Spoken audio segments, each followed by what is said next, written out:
क्या नाम है आपका? किशोर जरीवाला, कहाँ से आए हो आप? अहमदाबाद से, नवरंगपुरा। ठीक है, क्या तकलीफ थी आपको?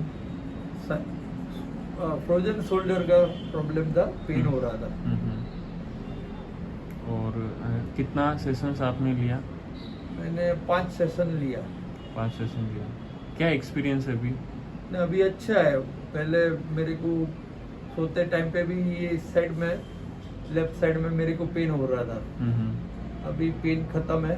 ठीक है। और जो पहले पहले पेन था खेलते समय, अभी उसमें 90% फर्क है।